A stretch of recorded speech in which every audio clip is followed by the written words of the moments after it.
Hari ini kita akan membaca firman Tuhan yang terambil dari kitab Amsal pasal 31 ya, pasal 31 ayat 1 sampai ayat 10 saja. Amsal pasal 31 ayat 1 sampai 10. Kita akan membacanya saling sahut bersahutan. Saya akan awali ayat yang pertama, lalu jemaat menjawab ayat yang kedua, dan seterusnya saling ganti bergantian. Kita akan membacanya sampai ayat 10 saja. Jemaat yang ada di rumah juga silakan membuka firman Tuhan. Kita akan menyimak, mendengar, membaca bersama-sama. Inilah perkataan Lemuel, Raja Massa, yang diajarkan ibunya kepadanya. Ayat 2. Apa yang akan kukatakan anakku, anak kandungku, anak nazarku? Janganlah berikan kekuatanmu kepada perempuan dan jalanmu kepada perempuan-perempuan yang membinasakan raja-raja.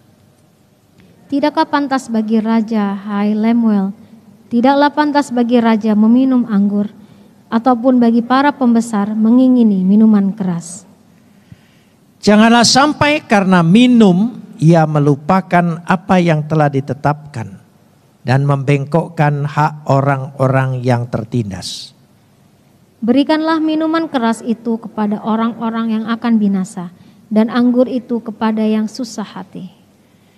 Biarlah ia minum dan melupakan kemiskinannya dan tidak lagi mengingat kesusahannya. Bukalah mulutmu untuk orang yang bisu, untuk hak semua orang yang merana. Bukalah mulutmu, ambillah keputusan secara adil, dan berikanlah kepada yang tertindas dan yang miskin hak mereka. Istri yang cakap siapakah akan mendapatkannya? Ia lebih berharga daripada permata. Kapot lecha Adonai Elohenu kapot lecha. Segala kemuliaan ya Adonai Tuhanku, kemuliaan bagimu. Kembali saya mengingatkan kitab Amsal sebagai kitab hikmat. Hikmat adalah keseluruhan nilai dari jiwa manusia. Karena dia menyangkut atau berkaitan dengan etika, moral, dan intelektual. Sebagaimana Tuhan melalui hikmatnya dengan realitasnya menjadikan atau menciptakan dunia ini. Serta memeliharanya, membangunnya. Semua berdasarkan demikian. Ketika Tuhan menciptakan manusia dengan hikmat sebagai peta dari diri Tuhan itu sendiri yang begitu sempurna. Sebagaimana dikatakan dalam kitab Kejadian. Artinya hikmat adalah sifat ilahi yang hakiki. Yang dipersonifikasikan yaitu ke dalam satu pribadi. Dalam keberadaannya sebagai manusia secara ontologis atau secara kemanusiaannya nyata dalam satu pribadi. Tetapi hikmat yang diberikan kepada kita adalah yang dimaksud adalah hikmat secara identifikasi yang diberikan kepada kita. Karena hikmat itu sangat bersifat ilahi, ya, mempersonalkannya. Saya ingin mengulang kembali supaya kita bisa melihat dengan jelas kaitan-kaitannya itu. Sudah jelas dalam Yohanes 1 ayat 1 sampai 3 kita melihat bersama. Yohanes 1 ayat 1 sampai 3. Pada mulanya adalah firman, logos. Dan logos itulah hikmat. Ketika dia diidentifikasikan, tetapi ketika dia dipersonifikasikan adalah firman. Firman itu bersama-sama dengan Tuhan dan firman itu adalah Tuhan. Jadi tidak dapat dipisahkan antara Tuhan dan firman-Nya. Pada ayat yang kedua dikatakan, ia pada mulanya bersama-sama di dalam permulaan segala sesuatu. Bukan pada mulanya, tetapi pada permulaan bersama-sama. Segala sesuatu dijadikan oleh Dia, Logos, dan tanpa Dia tidak ada satu pun yang telah jadi dari segala yang telah dijadikan. Inilah hikmat yang diterima. Tetapi hikmat yang diterima oleh kita sumbernya, personifikasinya. Secara ontologis firman itu menjadi manusia. Betapa dahsyatnya Tuhan mengasihi kita, mengakui kita, memilih kita. Sehingga dengan demikian kita bukan hanya dipilih, dijanjikan sebagai manusia, tapi sebagai orang pilihan, umat pilihan, sebagai bangsa pilihan, sebagai pribadi keluarga pilihan. Proses perjanjian Tuhan itu begitu jelas. Saya ungkap sedikit. Ketika kepada Adam, perjanjian Tuhan adalah kepada manusia. Manusia yang diinginkan oleh Tuhan. Kemanusiaan yang utuh. Dan kemanusiaan itu telah merosot terus. Apalagi kita sedang memasuki zaman era meta. Sehingga kehadiran pribadi manusia hampir tidak diperlukan. Hanya bayangannya saja. Dan ini akan merusak humanisme. Kemanusiaan itu sendiri. Sebagai orang yang bersekutu, berkelompok, bergerombol, berkeluarga, bermasyarakat. Lalu Tuhan berjanji kepada manusia yang diberikan kasih karunia, yaitu kepada Nuh. Ini proses perjanjian Tuhan itu. Dan Tuhan berjanji lagi kepada Abraham, kepada Musa, kepada Daud, yaitu Mesias. Jadi dengan kata lain, bahwa hikmat ini sangat berkaitan dengan satu pribadi, satu sifat ilahi yang ada di dalam diri Tuhan, yang tidak bisa dipisahkan dari Tuhan. Kita lanjut kepada Kolose pasal 1 ayat 15. Dia adalah gambar peta Tuhan yang tidak kelihatan, yang sulung. Bukan yang dimaksud yang sulung ini yang awal, yaitu pengertiannya, tapi yang permulaannya lebih utama dari segala yang diciptakannya. Jelas sekali bahwa kita memiliki peta Tuhan itu di dalam diri kita sebagai orang yang percaya kepada Kristus. Karena Dia adalah peta ilahi yang diberikan kepada kita, tinggal kepada kita, mengubah hidup kita menjadi peta Tuhan. Dahsyat sekali. Kalau kita mempelajari, mendalami, menyelami hal yang seperti ini, saya tidak pernah habisnya menceritakan ini. Dan selalu senang. Karena ini inti. Sebab banyak orang beragama hanya memandang Tuhan dari sudut ajaran.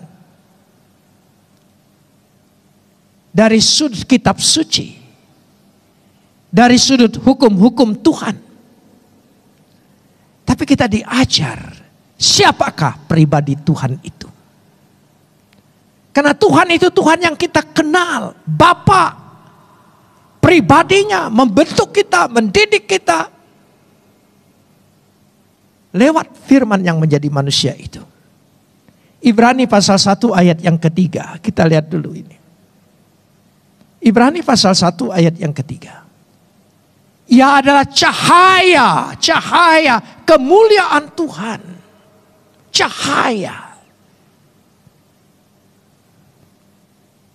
Gambar wujud Tuhan. Yang menopang segala yang ada dengan firman-Nya yang penuh kekuasaannya. Inilah hikmat secara personifikasi.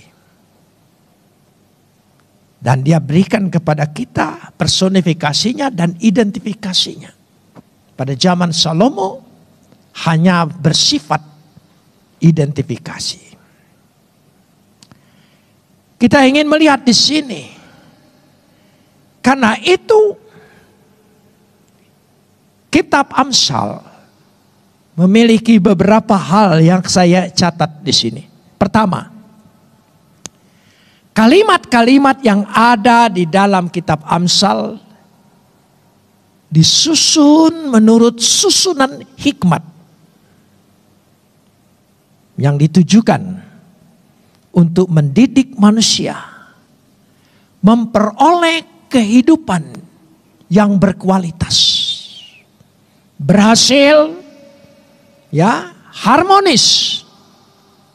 Sekali lagi, banyak orang hidup tapi hidupnya tidak berkualitas. Sedangkan kita semua ini sangat peduli dengan kualitas.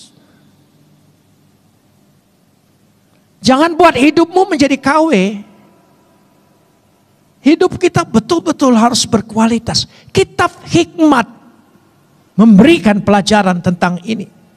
Bagaimana mempunyai hidup yang harmonis sebagai manusia secara pribadi, sebagai manusia sesama manusia, sebagai manusia dengan keluarganya, sebagai manusia dengan masyarakatnya, bahkan sebagai manusia dengan alamnya. Harmonis. Sehingga dia menemukan hidup yang berkualitas. Yang kedua, kalimat-kalimat di dalam kitab Amsal ini sebagian besar digubah supaya kehidupan umat manusia yang tadinya saya katakan harmonis, karena itu dia menyoroti perilaku-perilaku manusia. Perilaku-perilaku antisosial yang tidak harmonis dalam kehidupannya. Dan perilaku ini dibeberkan dan diberikan contoh. Yang ketiga, kalau kita melihat kalimat-kalimat yang ada dalam kitab Amsal adalah campur tangan Tuhan di dalam kehidupan ini. Dari sejak awal dia memakai bahasa yang paling puitis. Takut akan Tuhan adalah permulaan dari segala hikmat. Sangat puitis. Tapi itu maksudnya. Bahwa campur tangan Tuhan di dalam kehidupan manusia. Supaya manusia memiliki hidup dan kehidupan yang berkualitas. Itulah campur tangan Tuhan. Minggu ketiga ini adalah pekan keluarga. Karena itu saya ajak kita membaca kitab Amsal tadi. Sebetulnya kita harus membacanya sampai ayat 31. Tapi susunannya saya lihat secara puitis sekali. Dari ayat 1 sampai 9 dia berbicara tentang anak.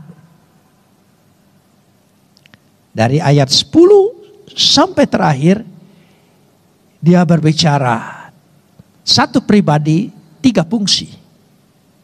Perempuan, istri, ibu. Ya. Jadi perempuan bisa jadi istri. Jadi tidak laki jadi istri. Perempuan jadi istri dan jadi ibu. Tidak mungkin jadi ibu kalau tidak jadi istri. Jadi dia berbicara itu. Saya mempelajari kenapa susunannya ini dia bicara anak dulu. Karena anak adalah hasil. Anak adalah bukti dari keluarga itu. Itu anak. Tidak ada orang tua yang merasa tersaingi melihat anaknya lebih sukses, lebih berhasil dari dirinya, kan? Tidak ada. Malahan bangga.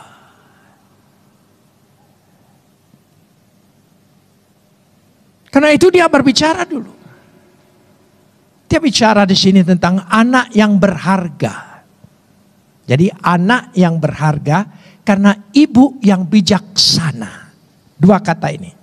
Dari ayat 1 sampai ayat 9 dia berbicara bagaimana anak yang berharga, dan bagaimana dari ayat 10 sampai 31 dia berbicara ibu yang bijaksana. Sebagai perempuan yang bijaksana, sebagai istri yang bijaksana, akhirnya menjadi ibu yang bijaksana. Bijaksana tidak bisa diambil dari S1, S2, S3. Tidak. Bijaksana berproses dalam satu pengalaman. Nanti kita ingin lihat bersama-sama. Kalau kita melihat sebagaimana anak yang berharga ini, dimulai satu nasihat buat anak. Ada dua pokok penting mengenai fungsi ibu dengan anak. Jadi bicara dulu ibu dengan anak. Pertama, kalau kita lihat dulu pada ayat yang kedua dulu. Apa yang akan kukatakan anakku, anak kandungku, anak nazarku.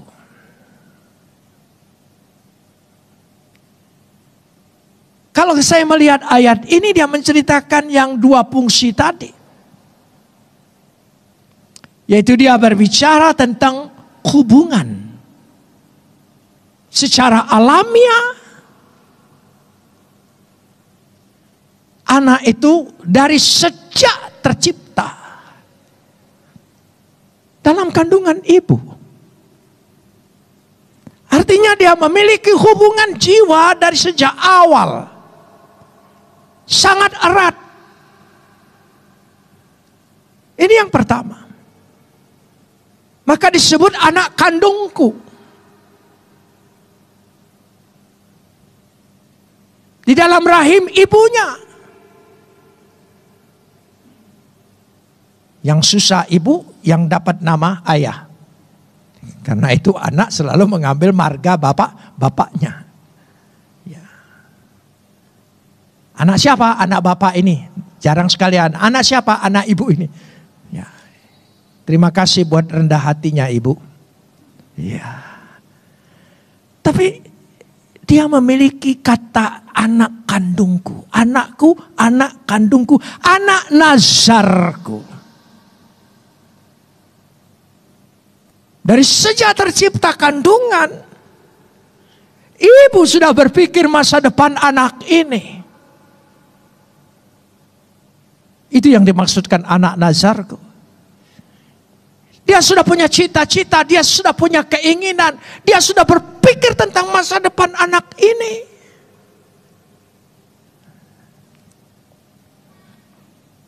Jadi kalau dua hal ini secara alamiah tadi, hubungan yang begitu banyak, waktu yang begitu banyak,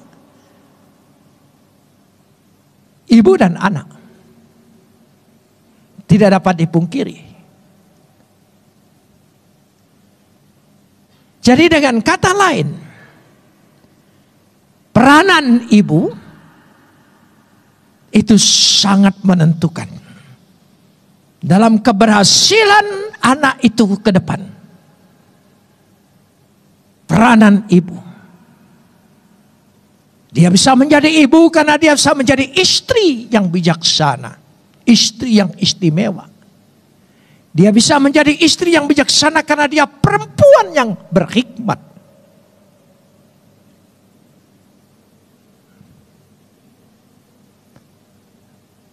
Mencari perempuan yang tepat seperti mencari jarum dalam jerami. Kita menikah itu hanya spekulasi dan menebak-nebak. Mungkin ini jodoh kita. Mungkin juga ketemu Karena itu masuklah ke dalam jerami itu. Temukanlah jarum itu. Pada ayat pertama kembali lagi. Lemuel mungkin nama samaran dari Salomo. Raja Masa yang diajarkan ibunya kepadanya.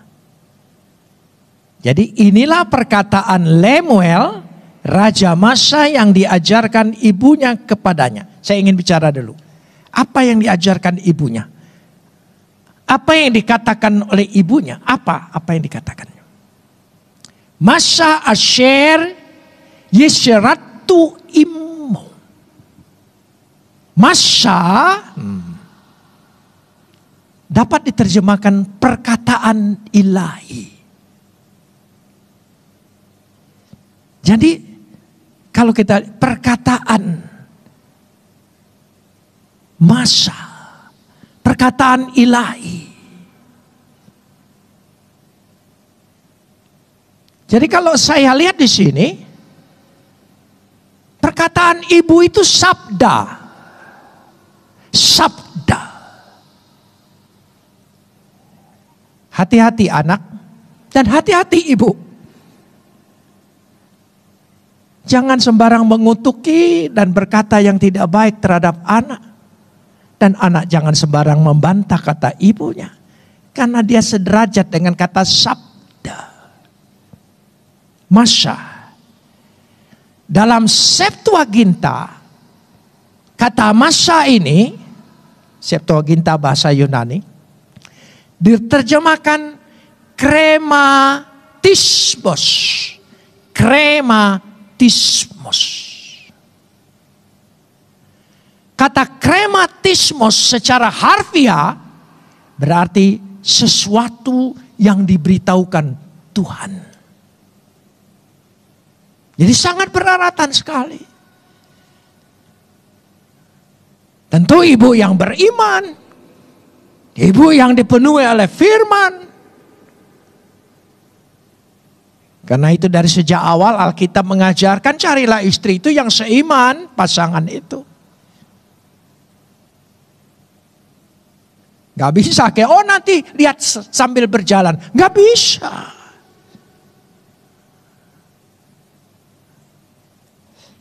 Itu dua terjemahan. Jadi terjemahan Ibrani ya mengatakan masa itu perkataan ilahi. Terjemahan Yunani mengatakan apa yang diberitahukan Tuhan.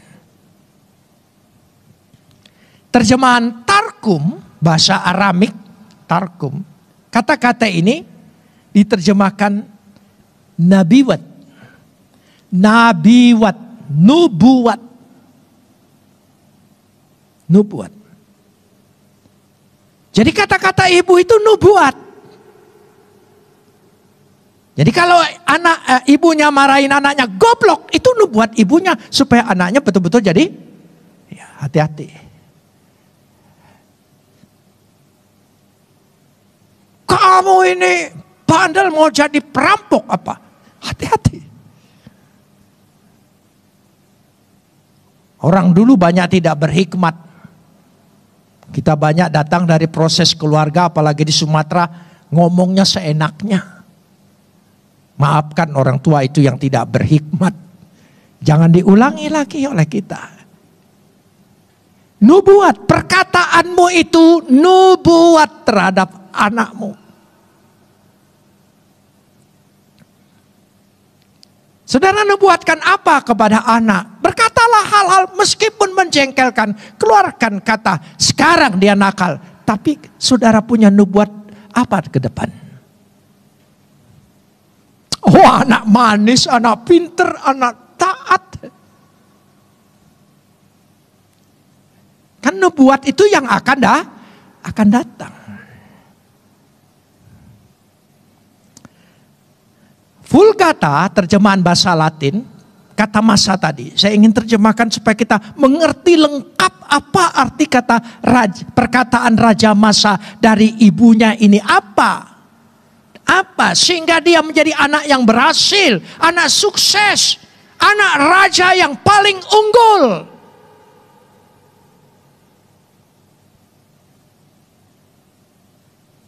Ternyata bukan Daud yang membuat Salomo sukses. Ibunya. Kalau Daud pasti ya pewaris utama adalah Absalom sebagai anak sulung. Bukan Salomo. Tapi karena nubuat ibunya. Dalam terjemahan Vulgata, bagian ini diterjemahkan begini. Visio qua erudivit eum mater sua. Artinya, visi yang diajarkan ibunya.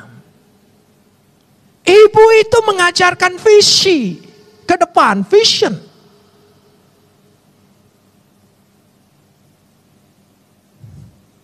Tidak mudah jadi ibu kan? Tapi betapa keramatnya ibu, kalau saya pinjam kata-kata ini. Betapa keramatnya seorang ibu. Karena yang mengandungmu bukan bapakmu, tapi ibumu. Punya pertalian jiwa dari sejak janin.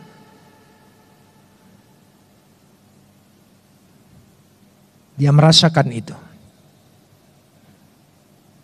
Jadi, saya ingin simpulkan. Kata masa diterjemahkan visi, penglihatan ke depan, atau mimpi yang akan datang. Itu ibu.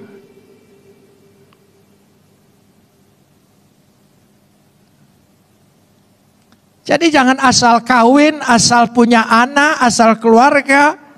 Apa bedanya dengan hewan kalau begitu? Saya senang sekali melihat kehidupan monyet. Ternyata monyet sayangnya dengan anaknya luar biasa, saudara. Ya. Jadi sekali lagi, kata masa dapat diterjemahkan visi, penglihatan ke depan, atau mimpi yang akan datang.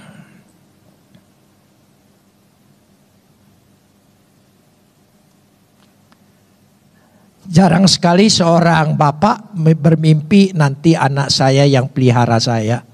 Tapi rata-rata mimpi seorang ibu, anaknya yang akan pelihara dia ke depan. Jadi kata masa kalau diterjemahkan dengan bahasa lain, miniso. Bukan nama toko Miniso, itu bukan ya saudara. Miniso.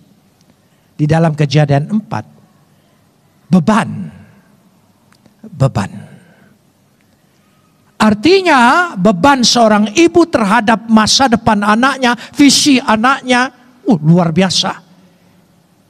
Mungkin setiap saat beban itu menghantui dirinya. Supaya dia sehat, supaya dia kuat, bertumbuh dengan baik, sekolah pendidikan dengan baik, masa depan yang baik, calon teman hidup yang baik, dipikirkan oleh dia.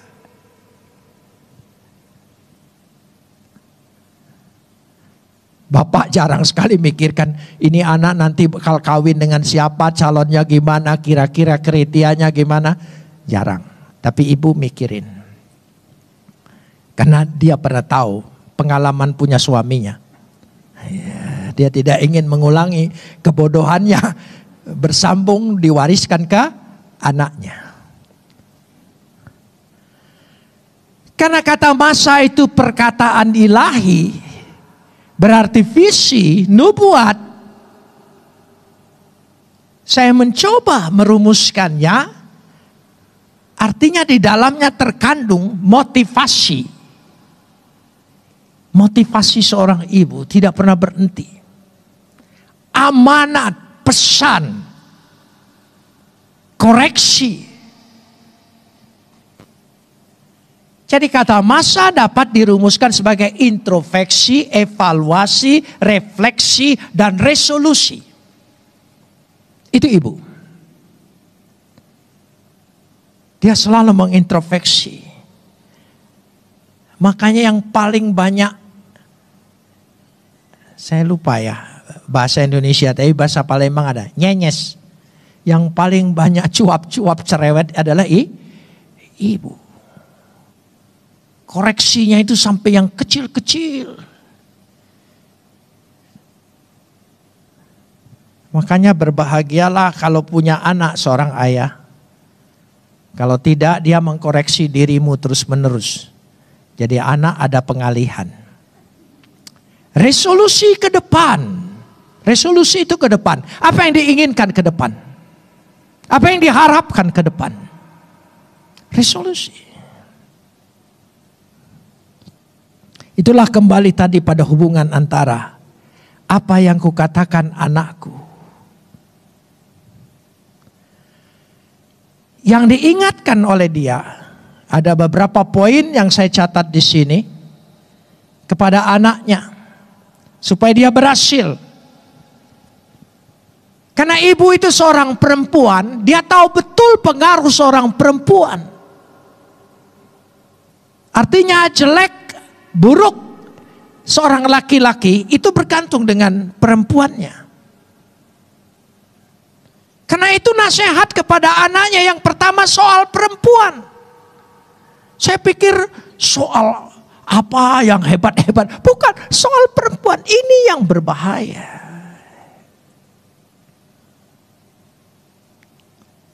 Pada ayat yang ketiga dikatakan, janganlah berikan kekuatanmu kepada perempuan dan jalanmu kepada perempuan-perempuan yang membinasakan raja-raja. Saya ingin simpulkan ayat yang ketiga ini begini, supaya lebih aplikatif. Jangan jatuh pada perempuan yang salah. Jangan jatuh pada perempuan yang salah. Jatuhlah pada perempuan yang tepat. Ya.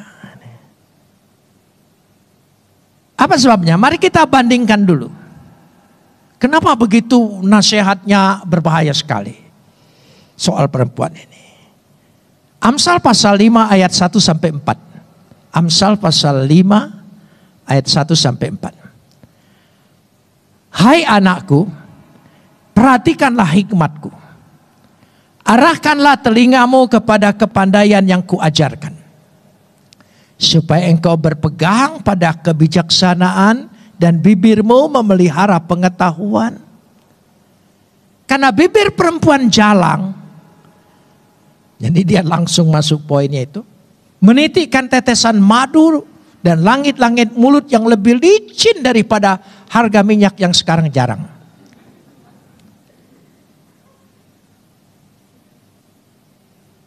Hati-hatinya. Ya, saya banyak dengar film-film cerita Cleopatra dan sebagainya. Di Alkitab saja yang mengganggu seorang raja bernama Ratu Isabel. Ya. Karena bibir perempuan jalang, tadi sudah ayat yang keempat ya. Tetapi kemudian ia pahit seperti empedu. Dan tajam seperti pedang bermata dua. Saya baru mendengar orang yang punya batu di empedu. Dia bilang sakitnya luar biasa. Jadi empedu sekarang tidak ditembak lagi tapi diangkat semuanya. Artinya pahit. Ikan empedunya paling pahit. Bahkan kalau pecah di dalam dia akan merusak seluruh daging ikan itu. Binatang hewan-hewan pun juga seperti itu. Itu tadi sampai pada ayat yang ke-4. Sekarang pasal 7 ayat 11. Pasal 7 ayat yang ke-11. Cerewet dan lihat perempuan itu. Lihat itu licik lidahnya. Ini bahasa Melayu. Bukan lihat-lihat bahasa anak sekarang lihat gitu, bukan. Kakinya tidak dapat tenang di rumah. Ini bukan berbicara tentang perempuan karir, bukan. Berbicara tentang dia tidak peduli dengan keadaan rumah tangganya. Jangan salah tafsir. Dia tidak peduli dengan rumah tangganya. Jadi nasihat seorang perempuan ibu, karena dia tahu betul, karena dia seorang ibu, dia nasihatin anaknya yang paling utama dan yang pertama adalah soal perempuan. Jangan sampai engkau salah pilih. Kitab Amsal memberikan contoh perempuan-perempuan yang baik, nanti juga diakhiri begitu. Dia memberikan contoh perempuan-perempuan yang tidak baik. Yang kedua, dia berbicara mabuk dan minuman. Kalau saya simpulkan begini, jangan bertindak dalam keadaan mabuk. Mabuk. Sebab mabuk menuju kebinasaan dan kesalahan yang fatal.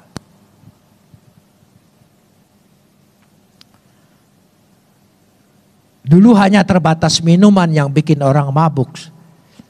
Sekarang lebih daripada itu. Artinya kita harus punya kesadaran yang tinggi. Yang ketiga, dia berbicara tentang penyalahgunaan kekuasaan. Dia sudah wanti-wanti dengan anaknya supaya jangan melakukan kesalahan dalam kekuasaan. Ayat 8 dan 9. Belalah hak orang-orang tertindas. Diutamakan. Memerintahlah dengan adil.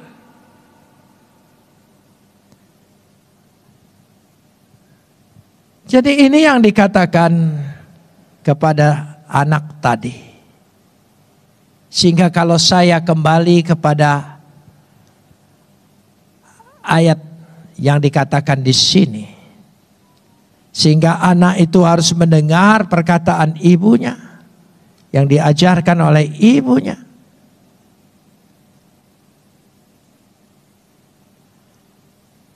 Sehingga jelas kalau ada kata-kata begini, jangan abaikan didikan ayahmu. Dan jangan abaikan ajaran ibumu. Apa bedanya didikan dan ajaran? Seorang ayah didikan itu mendisiplin. Urusan disiplin itu urusan ayah. Karena ayah punya wibawa untuk mendisiplin anak-anaknya. Tapi ajaran sabda ke depan, masa depan, hidup yang berhikmat itu ibu.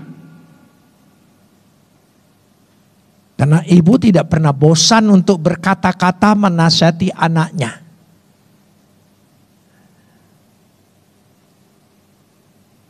Saya sering mendengar perkataan begini dari seorang ayah. Aku udah bosan nasihatin kamu. Tapi ibu tidak pernah bosan. Saya kasih contoh begini. Ada seorang ibu bertengkar dengan anaknya. Ibunya berkata begini, lebih baik kamu keluar dari rumah ini ya. Diusir. Anaknya pergi. Baik katanya, saya pergi. Terus ibunya bilang lagi, jangan lupa nomor HP-mu kalau yang baru kasih saya ya. Diusir tapi jangan lupa nomor HP-nya.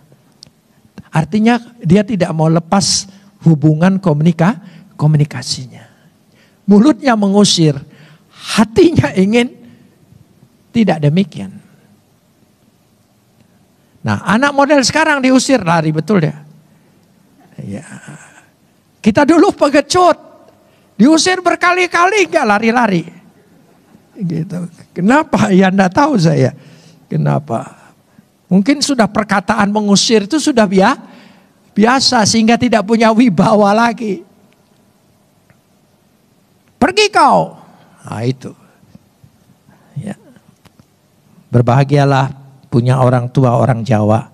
mungkin tidak seperti itu. Tapi kalau orang Sumatera, aduh. Ya, saya pernah jadi anak sih ya. Iya, saya bilang ini, saya pernah jadi anak, saya pernah muda, tapi sekarang saya tua. Tapi anak muda belum tentu menjadi tua. Hati-hati kalian ya. Dengar nasihatku baik-baik. Pada ayat 10 sampai terus ayat 31. Kita tidak akan baca satu persatu, tapi saya ingin rumuskan di dalam pekan keluarga ini. Perempuan, istri, ibu yang bijaksana. Jadi 3 hal, 3 fungsi ini satu pribadi itu. Dia sebagai perempuan, kan identitas perempuannya tidak pernah hilang. Dia sebagai istri, mulai dia bargaining pribadi dengan pribadi yang lain. Dia sebagai ibu, segitiga trinitas. Bapak, ibu, dan anak. Yaitu. Kalau hubungan trinitas itu dimasukkan keluarga, beres saudara ya. Tapi sulit. Inilah hidup. Nikah itu susah loh. Susah. Jadi kalau ada yang mendapat jodoh agak susah, bersyukur. Anda tidak terperosok terlalu cepat. Gitu.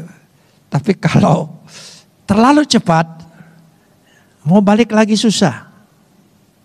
Ya. Kayak lagu aja, no return. Jadi tidak ada untuk mundur lagi. Maju terus, pantang mundur. Betapa pentingnya ternyata perempuan ini dalam kehidupan bagi suaminya sebagai istri dan bagi anaknya sebagai ibu. Peranannya ini luar biasa. Dan peranan ini tidak tergantikan. Saya mencoba membaca statistik dari Amerika, bukan Indonesia. Single parent itu lebih banyak wanita ke anaknya daripada laki ke anaknya. Karena anaknya walaupun tanpa bapak, dia bisa berhasil. Tapi jarang sekali anak yang tanpa ibu berhasil. Itu menurut penilaiannya.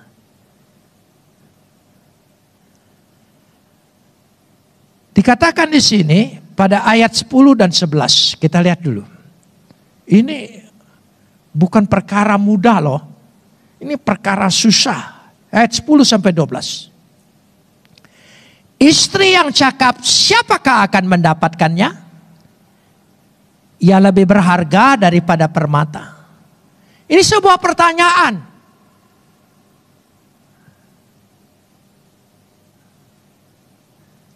Istri yang cakap, siapakah yang mendapatkannya? Artinya semua orang bisa mendapatkannya, tapi semua orang belum tentu dapat.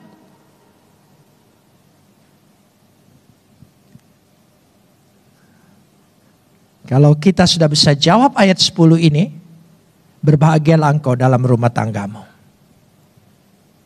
Hati suaminya percaya kepadanya. Suaminya tidak akan kekurangan keuntungan. Ia berbuat baik kepada suaminya dan tidak berbuat jahat. Tolong sambung. Loh, apa? Sepanjang umurnya. Tolong ingat ya. Bukan waktu tertentu. Ada uang abang sayang, tidak ada uang abang melayang. Ya. Ini peribahasa orang Sumatera, makanya ada kata abang, bukan kakak, saudara ya. Jadi abang. Inilah yang pertama dikatakan. Jadi kebahagiaan orang yang mendapat perempuan istri yang cakap, yang bijaksana. Kita bandingkan dulu. Amsal pasal 18 ayat 22. Amsal pasal 18 ayat 22. Amsal pasal 18 ayat yang ke-22. Siapakah mendapat istri? Tolong sambung. Mendapat sesuatu yang baik. Dan ia dikenan Tuhan.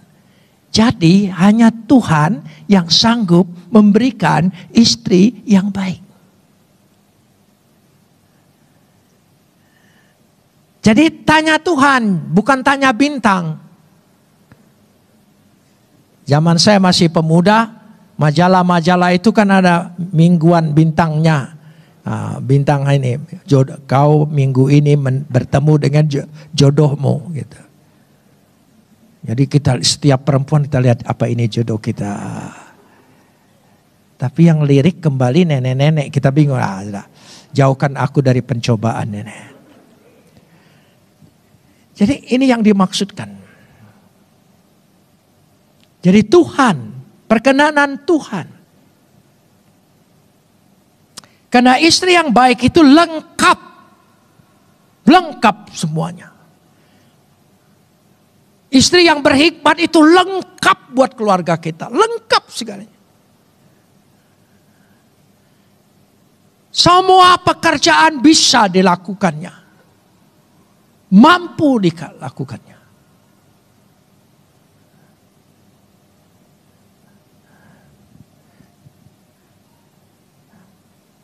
Ayat 13 sampai 15. Ya. Saya poin-poinnya saja. Ayat 13 sampai 15. Ya, dia mengatur. Dia menyediakan. Dia mempersiapkan. Coba. Saya simpulkan dengan satu kata. Manajemen keluarga. Luar biasa. Dia manajemen keluarga. Dia bisa atur segalanya. Ya. Jangan saudara bangga dengan Sri Mulyani mengatur keuangan. Oh, istri kita lebih hebat dari Sri Mulyani.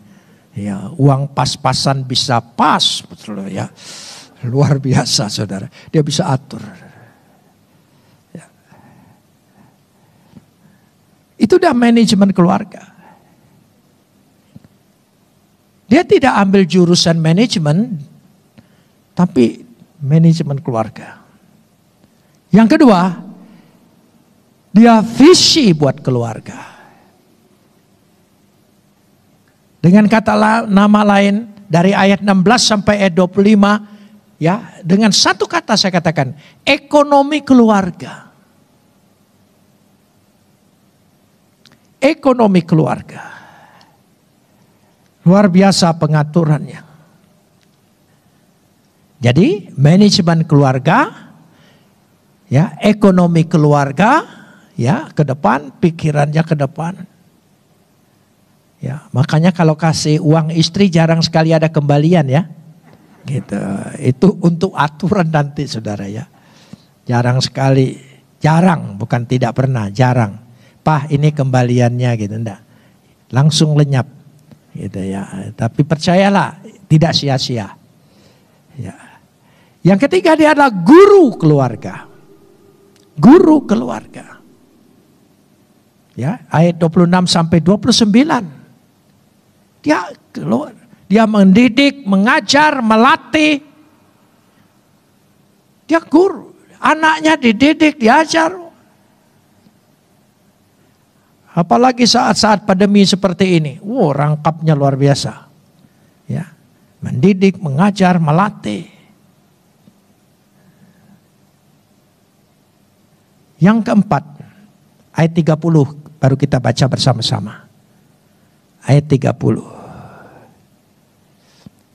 Kemolekan adalah bohong. Kecantikan adalah oh betul. Saya lihat orang begitu cantik di sosial media. Oh, foto apa itu? Sudah di update saudara ya. Ya itu itu sia-sia itu. Ya, jangan terjebak. Ya. Tapi ayat 30 berkata, tetapi istri yang takut akan Tuhan dipuji-puji. Artinya perempuan yang beriman. Dengan kata lain, istri itu adalah tiang iman. Tiang iman di dalam keluarganya. Ya, dia tiang iman. Saya ulangi, ada poin-poinnya tadi. Ya, bagaimana menjadi istri beroleh bahagia sekali. Dia adalah manajemen keluarga, dia adalah ekonomi keluarga, dia adalah guru keluarga, dia adalah tiang iman keluarga. Saya kembalikan. Semoga kita tidak mendapat seperti pasal 5 ayat 1-4 tadi. Perempuan yang salah. Karenanya bagaimana Tuhan mengajar, mendidik kita. Biarlah firman Tuhan ini memperbaharui kita. Jadi perempuan yang baik, jadi istri yang baik, jadi ibu yang baik. Yang saya ingin ingatkan dalam kesimpulan ini, hai ibu-ibu, berhati-hatilah berkata tentang anakmu. Sebab kata-katamu adalah sabda, nubuat, visi, ya, apalagi tadi dikatakan, ya. Jadi dia merupakan seperti sabda. Ya, mulai sekarang, jangan biasakan kata-kata yang jelek keluar. Sejengkel apapun kita terhadap anak, katakan harapanmu.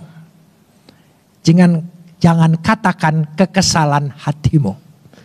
Katakan harapanmu. Saudara berharap anak itu mau jadi apa? Katakanlah yang itu. Ya, bukan masalahnya. Mari kita berdoa.